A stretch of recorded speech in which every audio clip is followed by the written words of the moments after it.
আগামী অর্থবছরের জন্য ৩ লাখ কোটি টাকার এডিপি অনুমোদন দিয়েছে সরকার। এই উন্নয়ন বাজেটটি বর্তমান অর্থ বছরের সংশোধিত বরাদ্দের তুলনায় প্রায় ৫০% বেশি। জাতীয় অর্থনৈতিক পরিষদ এনইসি সভা শেষে অর্থমন্ত্রী আমির খসরু মাহমুদ চৌধুরী জানিয়েছেন, ভঙ্গুর অর্থনৈতিক পরিস্থিতি থেকে উত্তরণে বড় আকারের উন্নয়ন বাজেটকে প্রধান হাতিয়ার হিসেবে দেখছে সরকার। আরও জানাচ্ছেন জুবায়ের আহমেদ। রাজধানীর শেরেবাংলা নগরের এনইসি সম্মেলন কক্ষে সোমবার প্রধানমন্ত্রী তারেক রহমানের সভাপতিত্বে অনুষ্ঠিত জাতীয় অর্থনৈতিক পরিষদের সভায় ২০২৬-২৭ অর্থবছরের বার্ষিক উন্নয়ন কর্মসূচির অনুমোদন করা হয়। এডিপির আকার ধরা হয়েছে প্রায় ৩ লাখ কোটি টাকা।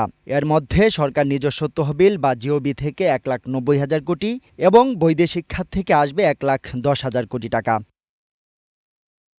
বৈঠক শেষে সংবাদ সম্মেলনে অর্থমন্ত্রী বলেন, এডিপি বড় করার মূল উদ্দেশ্য হল সরকারের নির্বাচনী ইশতেহারের প্রতিফলন ঘটানো এবং প্রকল্প বাস্তবায়নের সক্ষমতা বৃদ্ধি করা।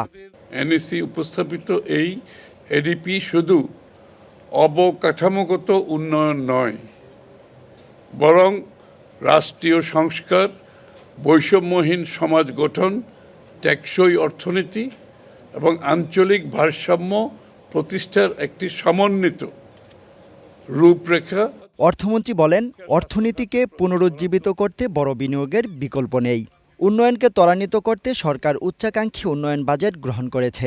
এডিপি বাস্তবায়নের স্বচ্ছতা ও জবাবদিহি নিশ্চিত করতে নতুন কিছু উদ্যোগ নেওয়ার কথাও জানান অর্থমন্ত্রী। প্রত্যেকটি মন্ত্রণালয় এটা মনিটর করবে। প্রত্যেকটি মন্ত্রণালয়ে একটি ড্যাশবোর্ড থাকবে। ড্যাশবোর্ডের মধ্যে প্রত্যেকটি চলমান প্রকল্পের কতটুকু অগ্রগতি হয়েছে এটা শো করবে। যেখানে অগ্রগতি হচ্ছে না, কোনো কারণে পিছিয়ে যাচ্ছে, সেখানে সাথে সাথে ব্যবস্থা নেওয়া হবে মন্ত্রণালয়ের পক্ষ থেকে। সরকার অর্থনীতির পুনরুদ্ধার এবং দীর্ঘমেয়াদী উন্নয়ন নিশ্চিত করতে বড় আকারের বিনিয়োগ ও কার্যকর প্রকল্প বাস্তবায়নের উপরই জোর দিচ্ছে বলেও জানান অর্থমন্ত্রী।